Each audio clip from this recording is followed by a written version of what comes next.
if you're a single woman on one of these dating apps, you could swipe right for a few minutes and have 400 matches.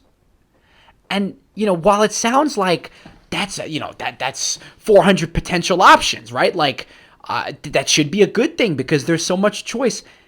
That, it actually becomes detrimental. I mean, think about it in terms of a Google search, right? If you want to learn about a concept, I don't know, if you want to learn about the Los Angeles Lakers and you search it into Google and 150 million results come back about the Lakers, that's kind of overwhelming. Most people just click the first one or the second one, which is why search engine optimization is so important, get to the top of the list.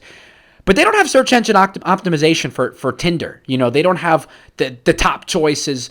The first or the second is the best one.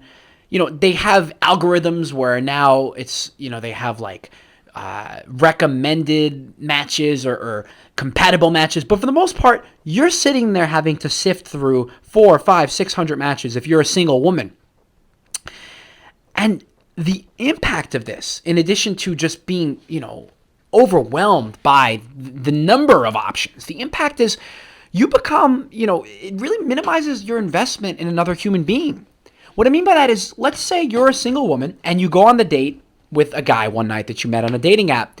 And let's say this guy is attractive, has good hygiene, dresses well, has a good job. He checks all the boxes. But let's say he has like an annoying laugh. Years ago you could look past this because he's a great fit for you otherwise and you can't wait to run home and tell your parents all about him. But with the number of options out there today, guys, when you have 400 other people, waiting on your Tinder profile, you're just looking for a reason to move on to the next guy, right? People are looking for perfection even when it doesn't exist.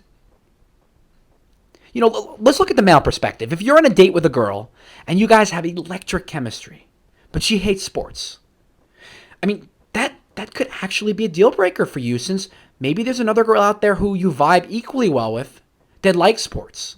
Maybe, maybe not. There's uncertainty, and the charm of dating apps, the allure, is in that not knowing. Maybe there's someone out there for you.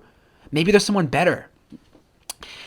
And this mode of decision-making in psychology is called maximizing versus satisficing.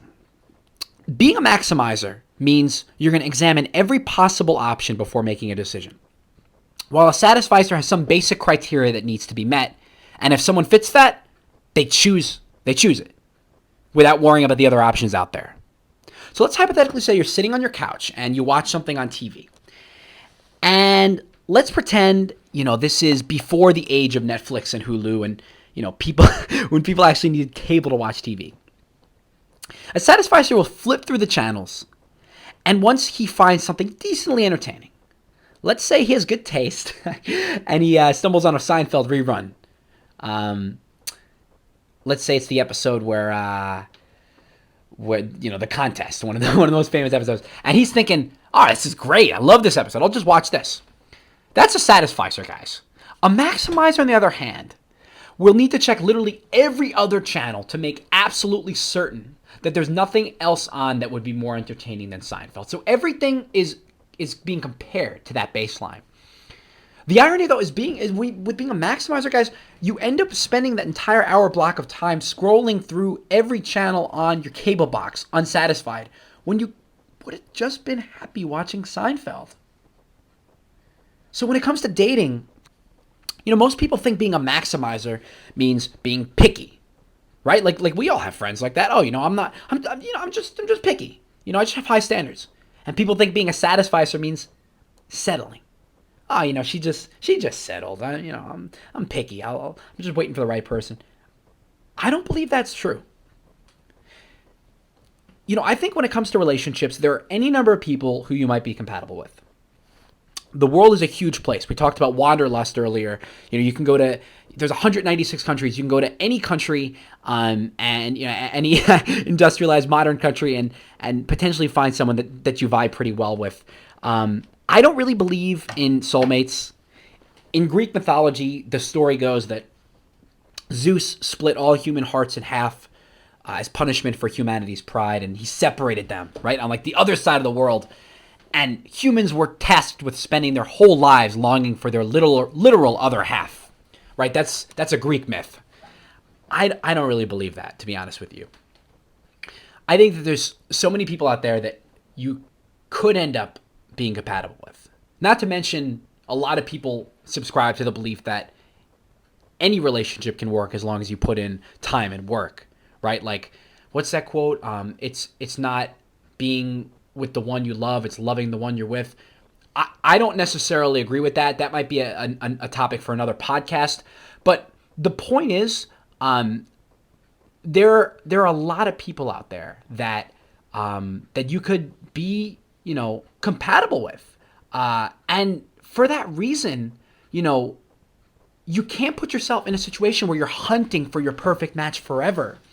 Because then you might realize one day that you just wasted an hour scrolling through your television channel when watching Seinfeld for a half hour would have been just fine.